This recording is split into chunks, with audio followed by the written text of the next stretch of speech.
mesdames et messieurs, bienvenue à cette nouvelle édition de notre programme L'Égypte à la une. Et commençons l'édition d'aujourd'hui du lundi 16 mai 2022 avec le président Abdel Fattah el-Sisi qui s'est rendu samedi à Abu Dhabi pour présenter ses sincères condoléances pour le décès du président émirati Sheikh Khalifa bin Zayed Al Nahyan. Le président a également félicité Sheikh Mohammed bin Zayed Al Nahyan pour sa nomination à la tête des Émirats arabes unis. Mohammed bin Zayed est devenu ce samedi 14 mai 2022 le nouveau président des Émirats arabes unis. Il hérite aujourd'hui d'un riche pays pétrolier dont il était déjà le dirigeant de facto durant une décennie d'ascension diplomatique et militaire ayant placé cet État au cœur de la géopolitique du Moyen-Orient. L'Égypte a déclaré vendredi 3 jours de deuil après le décès du président émirati Sheikh Khalifa bin Zayed. La présidence de la République a déploré vendredi le décès du Sheikh Khalifa bin Zayed Al Nahyan, président des Émirats arabes unis, soulignant que Sheikh Khalifa a donné sa vie à son pays et a soutenu les pays arabes et islamiques. Aujourd'hui, la nation arabe a perdu un de ses fidèles symboles, feu Sheikh Khalifa bin Zayed Al Nahyan, président des Émirats arabes unis, pour soutenir les pays arabes et islamiques en suivant le chemin établi de son père défunt, Sheikh Zayed Al Nahyan, sage des Arabes, pour que les Émirats réalisent pendant son ère une renaissance et une modernité dont témoigne le monde, a indiqué la présidence dans un communiqué. Les relations historiques entre le Caire et Abu Dhabi reposent sur une prise de conscience et une compréhension commune de la nature des relations régionales et internationales qui consolident la sécurité arabe et régionale. Les Émirats arabes unis et l'Égypte sont unis par un accord d'investissement de 20 milliards de dollars conclu en 2019 et destiné à mettre en œuvre des projets économiques et sociaux vitaux pour les deux pays. Dalia Karam nous donne plus de détails. Les relations économiques égypto-émiraties ont connu un grand développement au cours des dernières années, parallèlement au développement des relations au niveau politique. Le 14 novembre 2019, un accord d'investissement dont le montant s'élève à 20 milliards de dollars a été conclu entre les Émirats arabes unis et l'Égypte à Abu Dhabi. Grâce à cette enveloppe budgétaire, les deux pays aspirent à accélérer et mettre en place des projets économiques et sociaux bénéfiques pour leurs citoyens. Cet accord vise ainsi à développer un écosystème favorable à différentes industries, notamment de transformation des technologies, des énergies renouvelables, alimentaires, mais aussi pour ce qui est du développement d'autres secteurs importants tels que la santé, les services, le tourisme et les services bancaires et financiers en plus de l'infrastructure. Le total des investissements directs émiratis en Égypte s'élève à environ 15 milliards de dollars, tandis que les investissements de l'Égypte aux Émirats arabes unis s'élèvent à plus d'1 milliard de dollars. Selon les données de l'Agence centrale pour la mobilisation publique et les statistiques, les investissements émiratis ont augmenté pour atteindre 448,6 millions de dollars au cours du premier trimestre de l'exercice 2021-2022 contre 353,6 millions de dollars au cours de la même période en 2019-2020, soit une augmentation de 26,9%. Le marché des Émirats arabes unis est destinataire de 11% des exportations de l'Égypte et les relations économiques et commerciales que les deux pays entretiennent constitue un modèle à suivre, a affirmé la ministre du Commerce et de l'Industrie Nevin Gama. Les investissements émiratis sur le marché égyptien sont de l'ordre de 7 milliards de dollars, en plus de 7 autres milliards de dollars inscrits sur les mémorandums d'entente signés entre les deux pays, faisant des Émirats arabes unis le premier investisseur mondial sur le marché égyptien.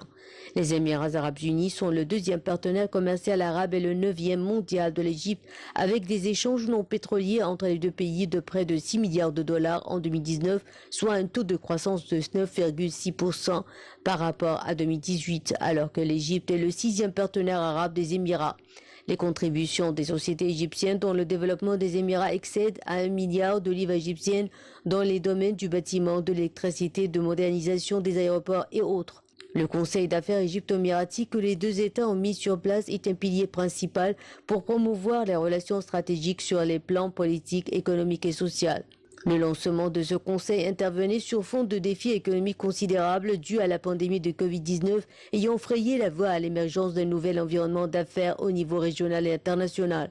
Le Conseil d'affaires aura pour tâche principale de soutenir les mesures de reprise économique, adopter de nouveaux mécanismes pour traiter certains défis, éliminer les obstacles que les entreprises dans les deux pays sont susceptibles de rencontrer, fixer un calendrier pour l'organisation des événements économiques et commerciaux comme les foires, les conférences et les visites visant à promouvoir les diverses opportunités d'investissement. Il s'agit également de créer des canaux de communication directs pour favoriser l'exécution de projets communs dans notamment les secteurs de l'économie numérique, l'énergie propre, le dessalement de l'eau de mer, l'assainissement, le soutien des petites et moyennes entreprises gérées particulièrement par des catégories prioritaires comme les femmes et les jeunes. Face aux crises mondiales sans précédent qui ont traversé le monde au cours des 3 dernières années, l'Égypte s'est montrée toujours résiliente et a pu les surmonter. C'est ce qu'a déclaré hier le Premier ministre Mostafa Medbouli lors d'une conférence de presse internationale aujourd'hui pour annoncer la vision de l'État pour faire face à la crise économique mondiale ainsi que les plans et les efforts pour attirer les investissements locaux et étrangers. Le chef du gouvernement a affirmé que grâce aux efforts du gouvernement et au soutien de tous les Égyptiens, l'État sera en mesure de surmonter la crise actuelle. L'Égypte a de même réussi à réaliser les taux de croissance positifs au profit des citoyens au cours de la prochaine période. L'autorité générale pour l'investissement et les zones franches, le Premier ministre Mostafa Medbouli a tenu une conférence de presse internationale pour annoncer le plan de l'État égyptien pour faire face à la crise économique mondiale conformément aux directives du président Abdel Fattah el-Sisi. Le Premier ministre a souligné que le gouvernement allait augmenter le taux de participation du secteur privé pour atteindre 65% du total des investissements mis en œuvre, ce qui représente une autonomisation complète du secteur privé au cours des 3 prochaines années. Le chef du gouvernement a souligné que l'État visait à liquider des actifs du valeur de 40 milliards de dollars au cours des 4 prochaines années en les offrant au secteur privé, qu'il soit égyptien ou étranger.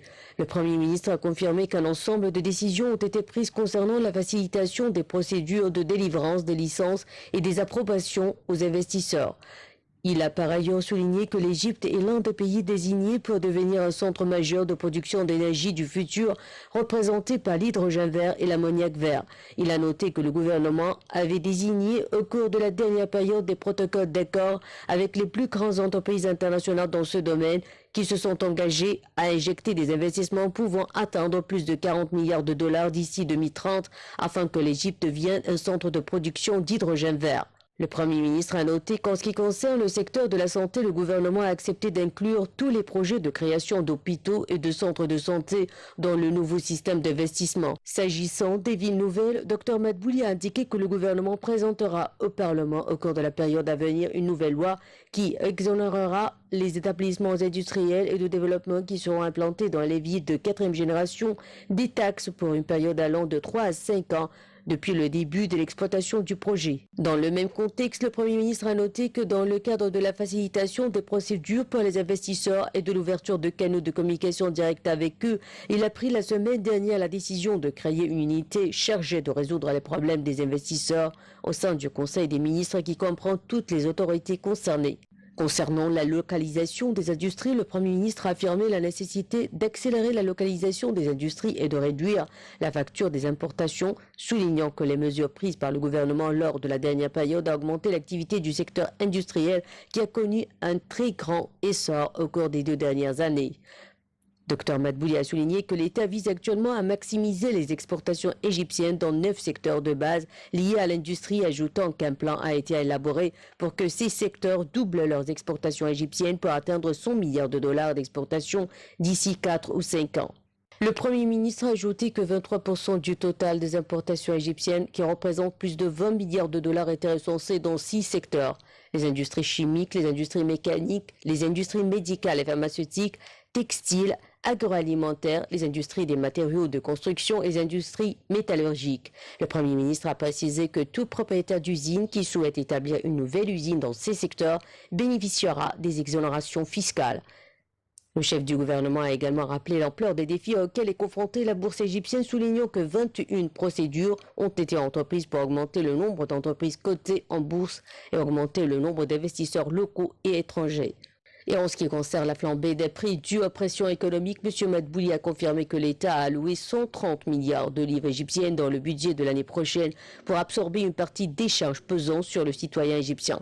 Parce que l'État est pleinement conscient que le niveau de revenus par habitant en Égypte est différent des autres pays. Et enfin, en ce qui concerne le blé, le Premier ministre a souligné que l'État a étendu la superficie plantée en blé, notant que cette année, pour la première fois dans l'histoire de l'Égypte, verra la production d'environ 10 millions de tonnes de blé, soit une augmentation d'1 million de tonnes par rapport à l'année dernière.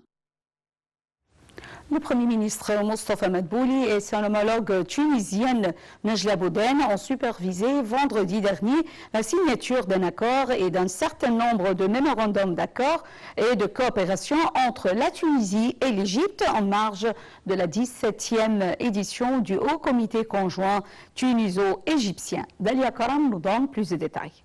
Le Premier ministre Mostafa Madbouli et la chef du gouvernement tunisien Najla Bouden ont présidé vendredi au palais du gouvernement à Kassaba une cérémonie de signature de 12 accords et mémorandums d'entente dans divers domaines de coopération entre la Tunisie et l'Égypte, et ce à l'issue des travaux de la 17e édition de la Haute Commission mixte tuniso-égyptienne. Les accords visent à renforcer la relation bilatérale entre les deux pays dans les domaines de la coopération internationale, des marchés, de l'exportation et de l'agriculture. Couvrant plusieurs domaines économiques et commerciaux en plus de ceux sur l'enseignement supérieur, la coopération internationale, la technologie et le système financier, les accords viennent couronner les travaux de la 17e Haute Commission mixte tuniso-égyptienne.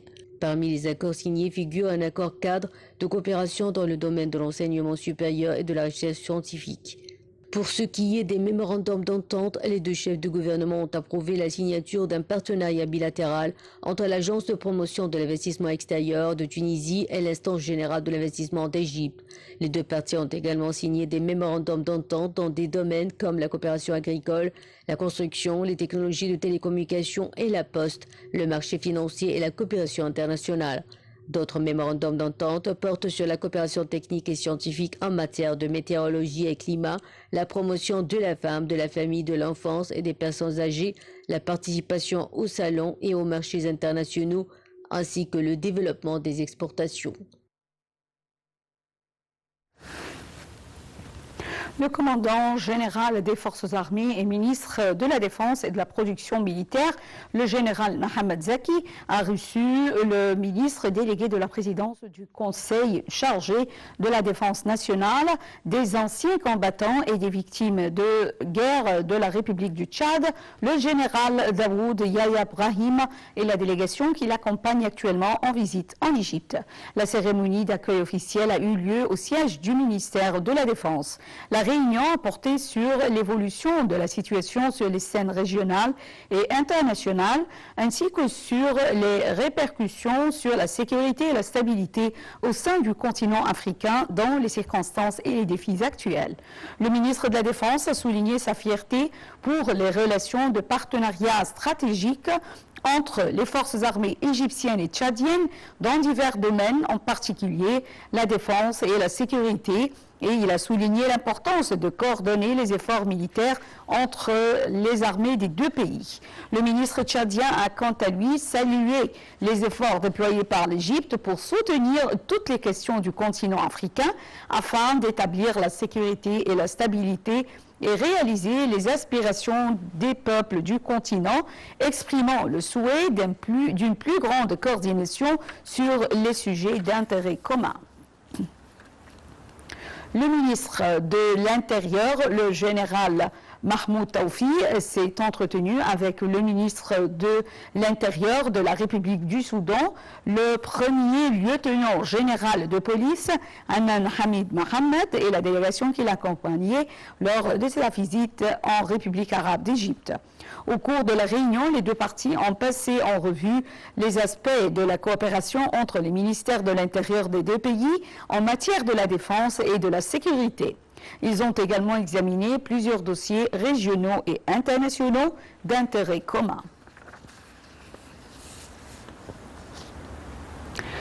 L'Égypte a le potentiel pour devenir un hub énergétique mondial et leader de la transition énergétique. Futur hôte de la 27e conférence internationale sur le climat, l'Égypte peut exploiter les opportunités offertes par la crise russo-ukrainienne, ses ressources et sa position géographique pour devenir une plateforme mondiale de l'énergie et un leader dans les énergies renouvelables. Plus de détails avec Dalia Karam.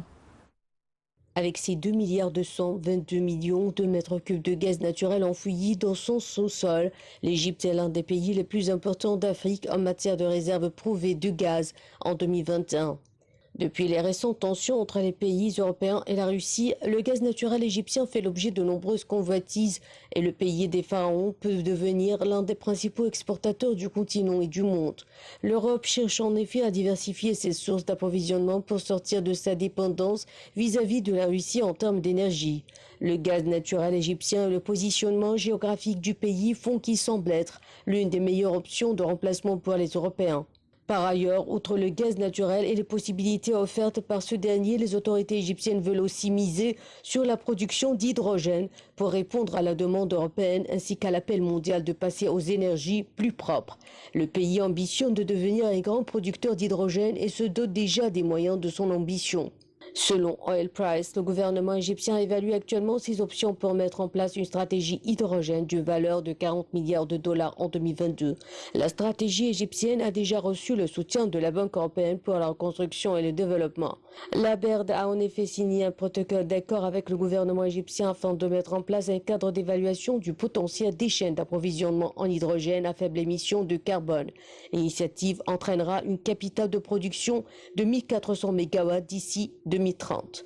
En plus de cette stratégie soutenue par la BERD, l'Égypte a alloué plusieurs nouveaux périmètres au sein de la zone économique du canal de Suez à la production d'hydrogène vert. En mars 2022, la compagnie maritime Maersk avait annoncé avoir signé un accord avec les autorités égyptiennes pour la production d'hydrogène vert dans la zone économique du canal de Suez. L'Égypte et l'Union européenne s'attellent également à la mise en place d'un partenariat méditerranéen pour l'hydrogène vert axé sur le commerce de l'hydrogène. Le pays jouerait un rôle central dans la garantie des approvisionnements pour l'Europe et d'autres régions, agissant ainsi comme une plaque tournante de l'énergie. Au cours des dernières semaines, plusieurs nouvelles propositions de projets ont été publiées, notamment un centre de production d'hydrogène liquide organique de 1 gigawatt à l'est de Port Saïd par H2 Industries. D'autres projets avec le géant allemand de l'ingénierie Siemens Energy ainsi que le groupe belge Dredging sont également envisagés. Ces annonces interviennent alors que le pays va bientôt être sous le feu des projecteurs à l'occasion de la 27e conférence internationale sur les changements climatiques, la COP27, qui aura lieu du 7 au 18 novembre 2022 à Sharm el-Sheikh sur la mer Rouge. L'Égypte est prête à accompagner la Côte d'Ivoire dans sa volonté d'améliorer la performance de sa filière aquacole et renforcer l'offre en poissons sur le marché intérieur. C'est ce qu'a indiqué El Saïd Qusseir, le ministre de l'Agriculture du pays des pharaons en marge de la COP 15 sur la lutte contre la désertification qui se tient à Abidjan du 9 au 20 mai. Plus de détails dans ce commentaire signé Dalia Karam.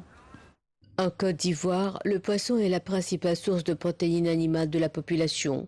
Face à une consommation qui évolue plus vite que la production locale, l'heure est à l'accroissement des efforts pour attirer les investissements, mais aussi nouer des partenariats techniques. L'Égypte est prête à accompagner la Côte d'Ivoire dans sa volonté d'améliorer la performance de sa filière aquacole et renforcer l'offre en poisson sur le marché intérieur. C'est ce qu'a indiqué Al-Saïd Al-Qusseir, le ministre de l'Agriculture de l'Égypte en marge de la COP 15 sur la lutte contre la désertification qui s'est tenue à Abidjan du 9 au 20 mai. Alors que la nation héburéenne a adopté en janvier dernier un programme stratégique de transformation de l'aquaculture, les autorités entendent bien tirer le meilleur parti de l'expérience de l'Égypte. L'Égypte est en effet un acteur majeur de l'industrie mondiale de la pisciculture, occupant le 6e rang avec une production de 1,6 million de tonnes. Elle représente aussi à l'échelle globale le 3e producteur de tilapia, la principale espèce d'élevage en Côte d'Ivoire. Les acteurs de la filière veulent d'ailleurs porter la production du poisson à 68 000 tonnes d'ici la fin de la prochaine décennie contre environ 3 500 tonnes actuellement. Sidi Temeko Touré, ministre ivoirien des Ressources animales et halieutiques, indique que la Côte d'Ivoire ne produit que 17% de sa consommation en poissons et dépend presque totalement de la sous-région en matière de protéines animales. Il compte donc sur l'expertise et l'accompagnement de l'Égypte pour aider les éleveurs ivoiriens à accroître leur production. Parmi les points sur lesquels l'Égypte pourrait soutenir le pays d'Afrique de l'Ouest figure l'intensification des systèmes de production et l'utilisation des technologies comme les aliments extrudés et les systèmes de circulation d'eau. Pour rappel, en Côte d'Ivoire, la consommation de poissons s'élève à environ 25 kg par habitant et par an. La grotte des nageurs en Égypte, une découverte archéologique qui fascine encore les scientifiques. La célèbre grotte des nageurs regorge de dessins représentant des hommes en train de nager alors qu'elle se trouve dans l'une des régions les plus arides du monde. Cette découverte a permis aux archéologues d'identifier l'évolution du paysage saharien. Voyons ensemble. Au cœur de l'une des régions les plus arides du Sahara se trouve la célèbre grotte des nageurs. Découverte en 1933, cette station archéologique continue d'intriguer les archéologues du monde entier. La grotte des nageurs porte bien son nom. Ses parois sont couvertes de pictogrammes datant de l'époque néolithique, représentant des êtres humains allongés sur le ventre dans une position qui suggère qu'ils nagent. Or, une scène de baignade dans une région aussi sèche que le Sahara égyptien soulève des questions primordiales sur l'évolution de ce paysage. S'agit-il d'une représentation de la vie quotidienne au Sahara à l'époque néolithique? Il est probable que oui, puisque de 8000 jusqu'en 4000 avant Jésus-Christ, ce désert était alors une savane humide, regorgeant de gazelles, d'antilopes, de lions, de girafes et d'éléphants, qui cohabitaient avec les humains. Cette période s'appelle le subpluvial néolithique, une époque où le nord de l'Afrique et la péninsule arabique étaient sujets à des moussons plus intenses et fréquentes qu'aujourd'hui. Pour quelles raisons cette région s'est asséchée à ce point? Il existe plusieurs théories. Pour beaucoup de scientifiques et archéologues, il s'agit simplement d'un phénomène naturel lié au mouvement de l'axe orbital de la Terre. Un processus qui aurait provoqué la baisse de la pluviométrie dans cette zone, conduisant à la disparition progressive des arbres tropicaux et des prairies herbeuses. Néanmoins, cet argument ne crée pas de consensus au sein de la communauté scientifique. Beaucoup d'archéologues estiment que l'activité humaine y est également pour quelque chose. Le célèbre archéologue David Wright explique que la domestication des animaux par les hommes a été une étape déterminante dans le processus de transformation du paysage. En effet, tandis que les humains de la période mésolithique perpétuaient un mode de subsistance fondé sur la chasse et la cueillette, les hommes du néolithique avaient recours à l'élevage intensif sur des pâturages et des parcours. Une concentration de bêtes assoiffées et affamées qui aurait alors épuisé les ressources limitées de cette zone. Mesdames et messieurs, fin de cette édition de notre programme L'Égypte à la une et également fin de la transmission en langue française qui reprend à 18h. Merci pour votre fidélité à NITV International et bonne journée. Au revoir.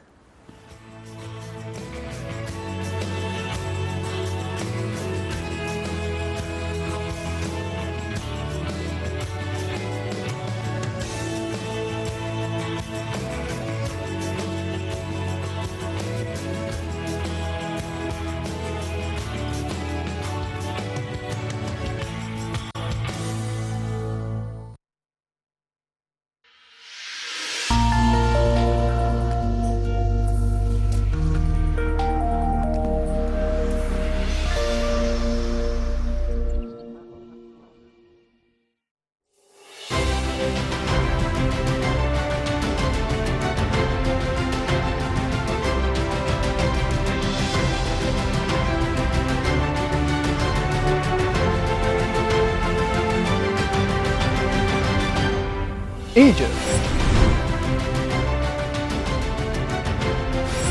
7,000 years of civilization. Egypt is a land of great history and civilization. from the pyramids of Giza to the temples of Luxor. First Arab TV channel, the first Egyptian TV channel. Broadcasting in English and French.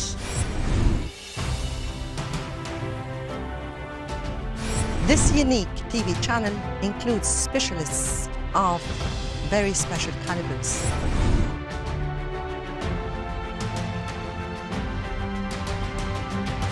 They all work together to serve the country.